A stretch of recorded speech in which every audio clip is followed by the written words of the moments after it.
Namaskar friends, welcome to SGKG Studies and SGKG 2.22 YouTube channel classes. And अभी एक बहुत बड़ा अनाउंसमेंट है। अनाउंसमेंट ये है कि SSC CGL 2023 का नोटिफिकेशन रिलीज हो चुका है। उसमें टेंटेटिव पोस्ट जो है वो 7,500 है। जी हाँ, 7,500 टेंटेटिव पोस्ट है।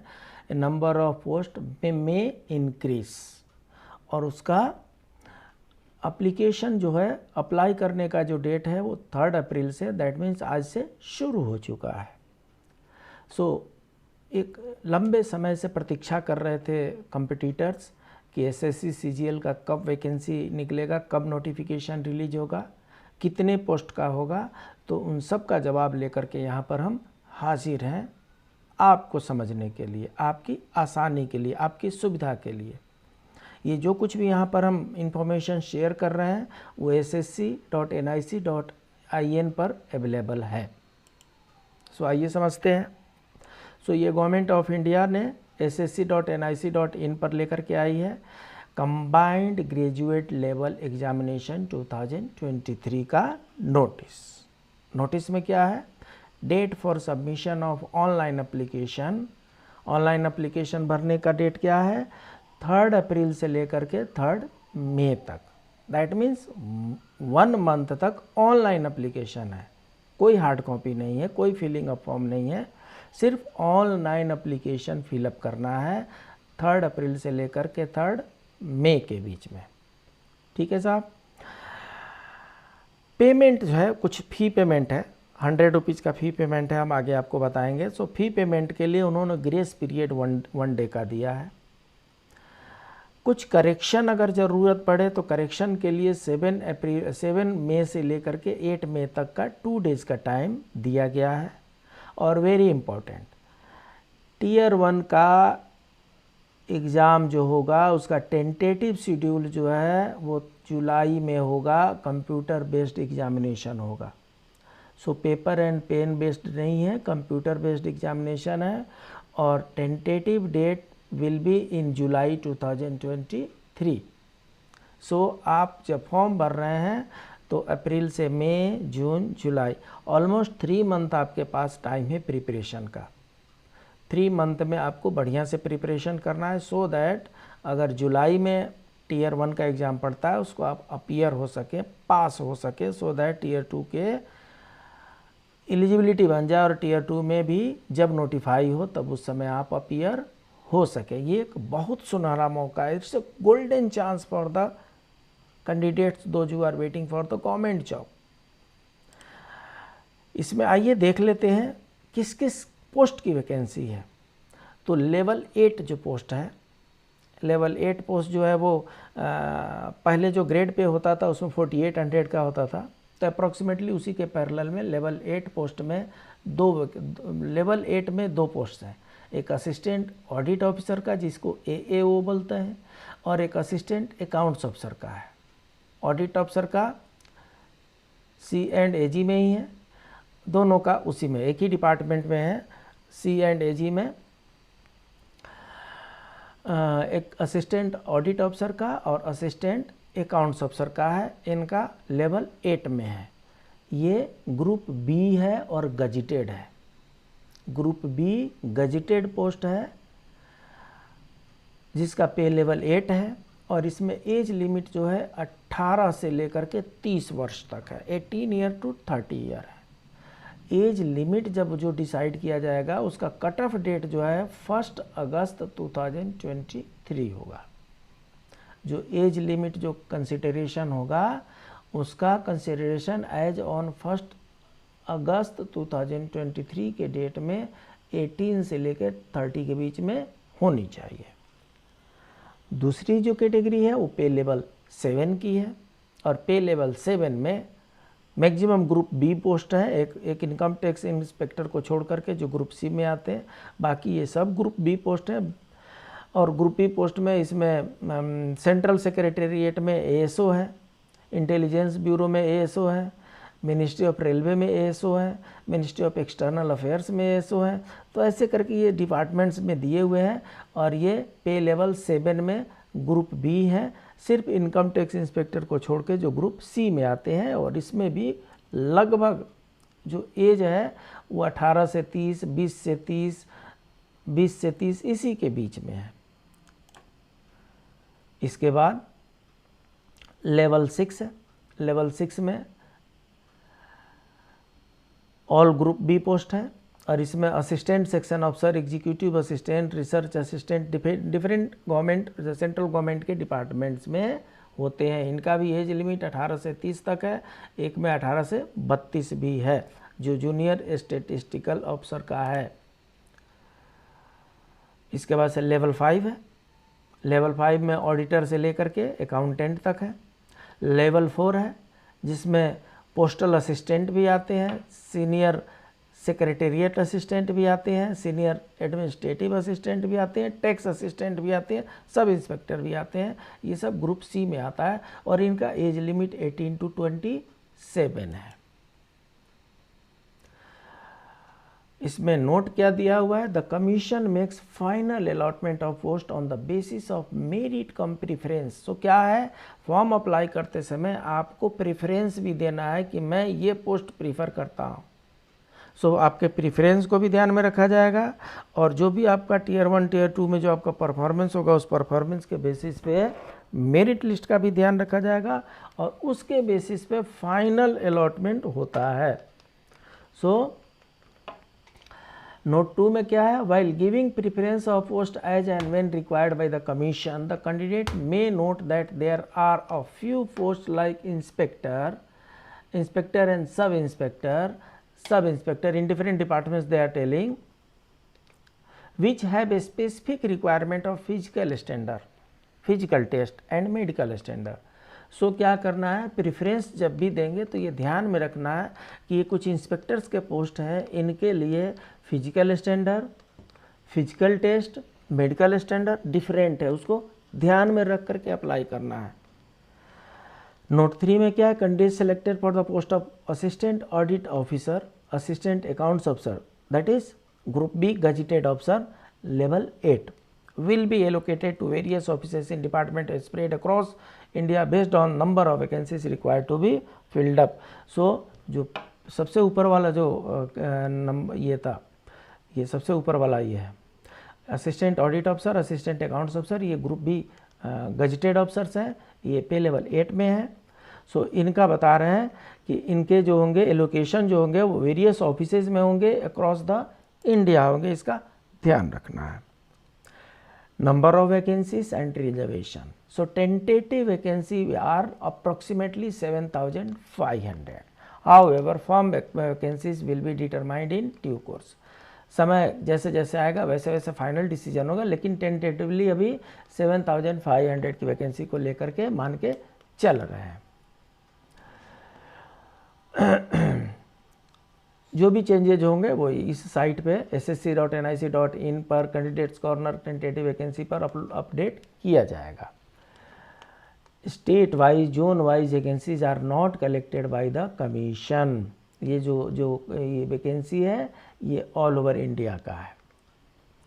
इसके बाद से reservation for schedule caste, schedule tribe, other backward classes, economically weaker section, ex serviceman and PWD candidates for all the categories of post would be as determined। So इन लोगों का रिजर्वेशन का provision रहेगा। Vacancies for ex serviceman are reserve for only group C post. So ex serviceman के लिए अगर reservation चाहिए तो सिर्फ और सिर्फ ग्रुप सी पोस्ट के लिए ही है, ग्रुप बी पोस्ट के लिए रिजर्वेशन नहीं है, ओपन है। एज रिलैक्सेशन मिल जाएगा लेकिन कंपटीशन जो होगा ओपन होगा। अगर एक सर्विसमैन कैटेगरी में रिजर्वेशन करके और तब ज्वाइनिंग करना है तो it is only for group C post, group B post के लिए ये नहीं है।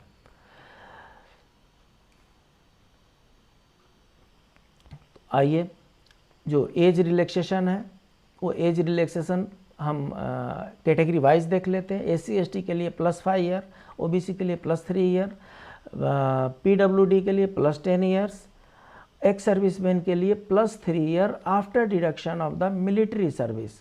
कहने का मतलब ये हुआ कि अगर 20 ईयर में आपने 19 ईयर में अगर आपने डिफेंस ज्वाइन किया और 20 ईयर आपने सर्विस किया तो 39 ईयर आपका एज हो गया, +3 ईयर और जोड़ दीजिए 42 ईयर हो गया। 42 ईयर में से आप जो लेंथ ऑफ सर्विस जो 20 ईयर आपने सर्विस किया उसको माइनस कर दीजिए, तो 43 year minus 20 23 year. So age on date आप 23 ईयर के हुए। सो 18 से 30 के बीच में आपका एज होना चाहिए, वो बहुत बढ़िया से हो रहा है। डिसेबल्स का थोड़ा सा अलग से है, 3 ईयर भी है और 8 ईयर भी है। उसके बाद से जो सेंट्रल गवर्नमेंट एम्प्लॉयज़ हैं जो 3 साल से ज़्यादा सर्विस कर चुके हैं, सेंट्रल गवर्नमेंट एम्प्लॉयज़ के लिए maximum age limit group C post में 40 ईयर है, SC ST के लिए 45 ईयर है, widow divorce separated who are not remarried up to 35 year है। SC ST के केस में ये विडो एंड डिवोर्स के 40 ईयर्स ऑफ एज है। For group B gazetted post age relaxation up to a period maximum of 5 years in the case of ex serviceman including commissioned officer, emergency commissioned officer, short service commission of have been rendered at least 5 years of military service as on closing of the date of। so group B post में age relaxation 5 year तक का है।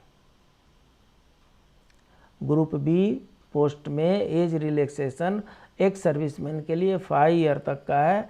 Reservation सिर्फ और सिर्फ group C में है। सो यहाँ पर एक सर्विसमैन का जो हम बता रहे हैं ये 3 ईयर का डिडक्शन, ये 3 year plus length of service का डिडक्शन है और रिजर्वेशन है।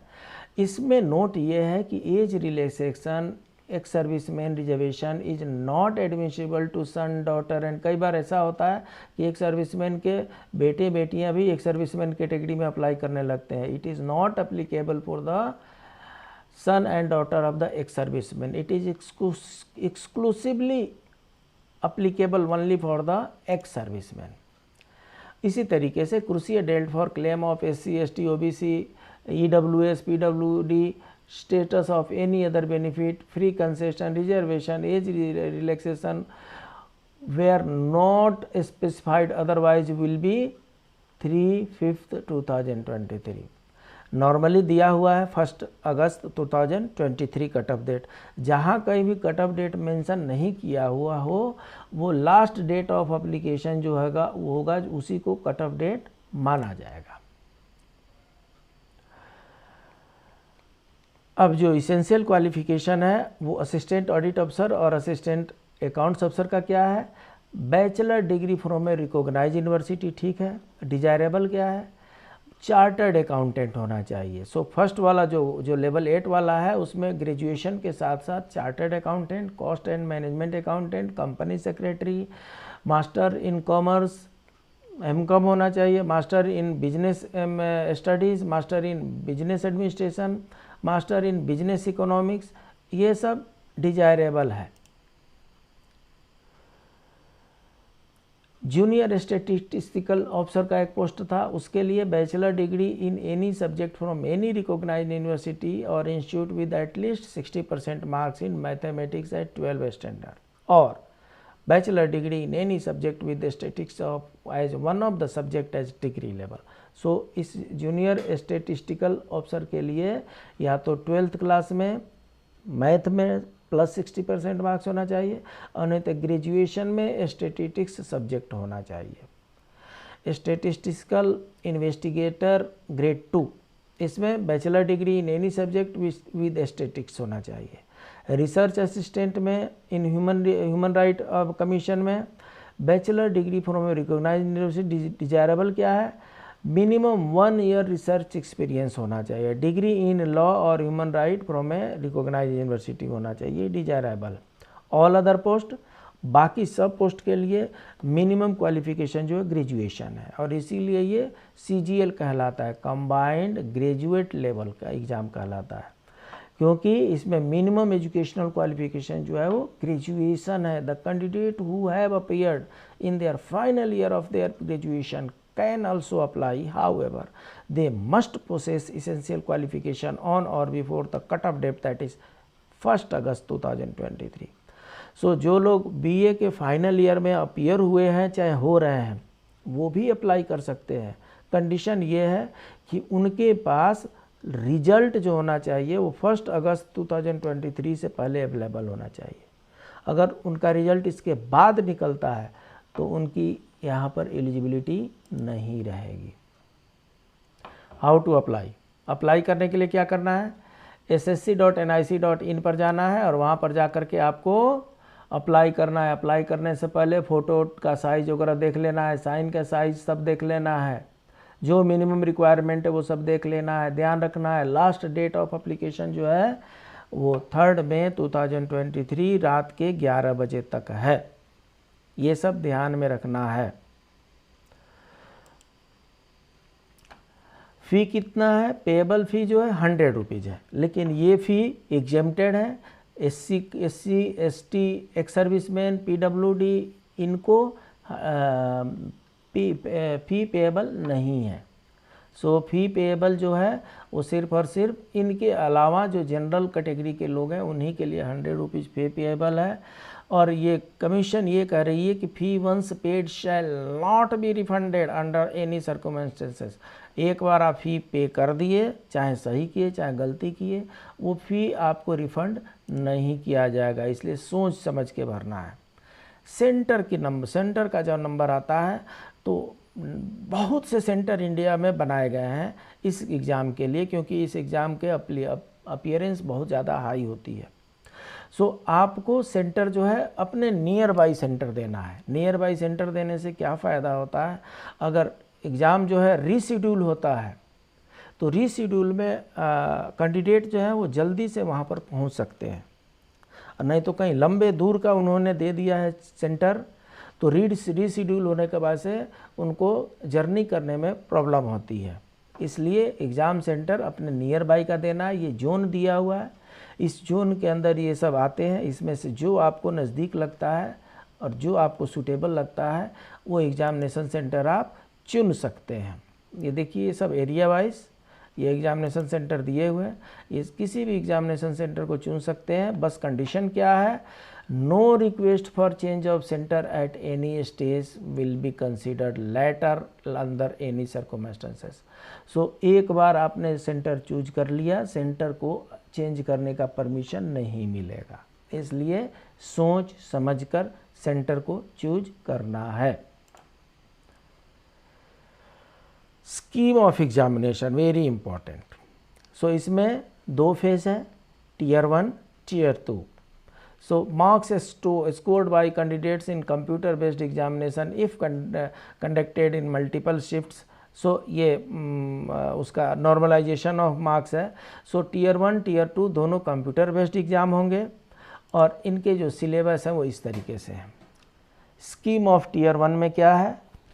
General intelligence and reasoning 25 question, marks 50, that means per question 2 marks. General awareness 25 question 50 marks. Quantitative aptitude 25 question 50 marks. English comprehension 25 question 50 marks. So ये 100 questions हैं और 100 questions के लिए 1 our है। जी हाँ, 100 क्वेश्चन के लिए 60 मिनट है। मीन्स 1 सेकेंड में 1.5 क्वेश्चन से ज़्यादा हमें सॉल्व करने हैं।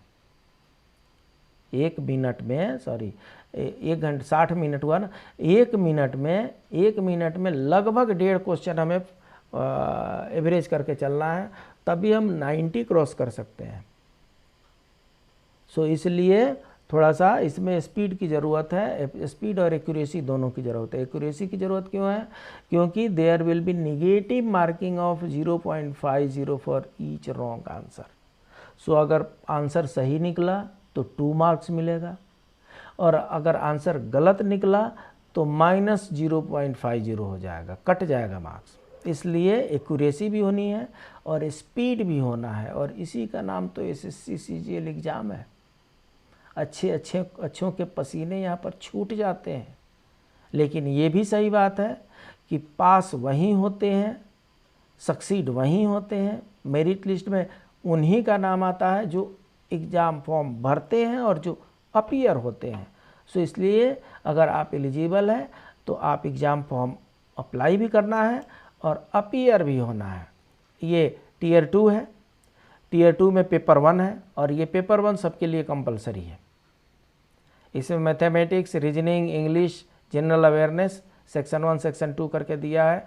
ये पेपर 1 जो है सारे कैटेगरी वालों के लिए टीयर 2 में टीयर 1 में तो सबके लिए एक ही पेपर है, टीयर 2 में पेपर 1 सबके लिए कंपलसरी है। ये भी 1 आवर का है। पेपर 2 जो स्टैटिक्स से रिलेटेड है उनके लिए है। पेपर 3 जो है will be for only those candidates who are shortlisted in tier 1 for paper 3 for the post of assistant audit officer and assistant accounts। जो लेवल 8 वाला जो पोस्ट है उसमें उनके लिए पेपर 1 प्लस पेपर 3 है। जो स्टैटिस्टिक्स ऑफिसर के लिए अप्लाई करने हैं पेपर 1 प्लस पेपर 2 है। बाकी लोगों के लिए paper 1 is compulsory. So paper 1 सबके लिए है और पेपर 2 जो है रिलेटेड टू द पोस्ट है। अगर उस पोस्ट को आपने प्रीफर किया, अप्लाई किया है, तब आपको अपीयर होना, नहीं तो पेपर 1 से ही आपका काम चल जाएगा। पेपर 3 में वहीं अपीयर होंगे जो लेवल 8 वाला जो गजिटेड बी क्लास का जो पोस्ट है उसके लिए अगर अप्लाई कर रहे हैं तो पेपर 3 भी आपको अपीयर होना है। इसमें भी 100 200 क्वेश्चंस है और 200 क्वेश्चन 2 आवर में है। टाइमिंग का यहाँ पर बड़ी ध्यान रखना है। इंडिकेटिव सिलेबस यहाँ पर दिया हुआ है। आप ये पूरा जो सिलेबस है, ये पूरा नोटिफिकेशन हम अब आपके लिए डिस्क्रिप्शन बॉक्स में डाल देंगे। आप उस नोटिफिकेशन को देख करके आप उसकी अक्षरशः तैयारी करना है, कोई पॉइंट छूट न जाए उसका ध्यान रखना है। सो जनरल इंटेलिजेंस एंड रीजनिंग के चैप्टर दिए हुए हैं, जनरल अवेयरनेस के चैप्टर दिए हुए हैं, क्वांटिटेटिव एप्टीट्यूड के चैप्टर्स दिए हुए हैं, इंग्लिश कंप्रीहेंशन के चैप्टर दिए हुए हैं। इंग्लिश कंप्रीहेंशन में लिख रहे हैं कि the questions in part A, B and D will be of level commensurate with the essential qualification graduation and questions in part C will be of 10th standard level। So part ये ए और B हो गया और सी मतलब general English, जो English comprehension है वो 10th standard का होगा। इसको ध्यान में रखना है। एग्जामिनेशन हॉल में जब आप आएँ तो आपके पास एडमिशन सर्टिफिकेट मतलब एडमिशन कार्ड होना चाहिए, हॉल टिकट होना चाहिए। हॉल टिकट के साथ at least 2 passport size, recent size, colour photograph, original valid photo identity card, ये 3 आइटम होना चाहिए। 3 आपके पास होना चाहिए। एक तो हॉल टिकट होना चाहिए, 2 recent colourful passport size photograph होना चाहिए और original valid photo identity card जिसमें डेट ऑफ बर्थ मेंशन किया हुआ हो। ये 3 डॉक्यूमेंट आपके साथ होने चाहिए। वो जो ओरिजिनल जो फोटो आइडेंटिटी कार्ड है उसमें दिया हुआ है इसमें से कौन कौन सा चलेगा। तो इस तरीके से एसएससी सीजीएल का जो 7500 वैकेंसीज निकली हुई है उसके लिए जो भी एलिजिबल कैंडिडेट हैं आप अप्लाई कीजिए, अपीयर होइए। टाइमिंग भी ध्यान में रखना है, एक्यूरेसी भी ध्यान में रखना है। कहने का मतलब कि स्पीड तो बढ़ानी पड़ेगी और स्पीड बढ़ाने के लिए प्रैक्टिस की ज़रूरत पड़ेगी। सो प्रैक्टिस करना है। ये जितने में स्टडी मटेरियल हम इस पर डाले जा रहे हैं वो सब SGKG स्टडीज़ यूट्यूब चैनल पे डाले जा रहे हैं और बाकी स्टडी मटेरियल ये सब फाइनेंस से रिलेटेड जो लोग अप्लाई कर रहे हैं, फाइनेंस से related study material already SGKG 2.22 channel पर अवेलेबल है। So please do subscribe and share SGKG studies and second channel SGKG 2.22। और इस पर जो भी स्टडी मटेरियल है, जैसे देखिए SGKG स्टडीज़ पर ये सारे स्टडी मटेरियल ये प्लेलिस्ट है। इस प्लेलिस्ट में ये सारे स्टडी मटेरियल अवेलेबल है। ये SGKG 2.22 है और इस पर ये सारे स्टडी मटेरियल अवेलेबल है। ये सारे स्टडी में फंडामेंटल ऑफ कंप्यूटर आपको दिखाई पड़ेगा, इधर marketing manager, finance management, accountancy, ये सब आपको दिखाएगा। आरटीआई है, फाइनेंशियल मैनेजमेंट के 20 क्लासेज यहाँ पर अपलोड किए जा चुके हैं। इनमें से आप एक एक बार आप प्ले लिस्ट में जाइए, ऐसे प्ले लिस्ट में जाते हैं। पहले होम आता है, वीडियो आता है, शॉर्ट्स आते हैं, लाइव आते हैं, प्ले लिस्ट आते हैं। तो प्ले लिस्ट में जा करके और एक एक प्ले लिस्ट को एक बार, 2 बार, 3 बार देख लीजिए, आपके कंसेप्ट क्लियर हो जाएंगे। Please do prepare well so that you can find your name in the final merit list. मिलते हैं अगले क्लास में, तब तक के लिए नमस्कार।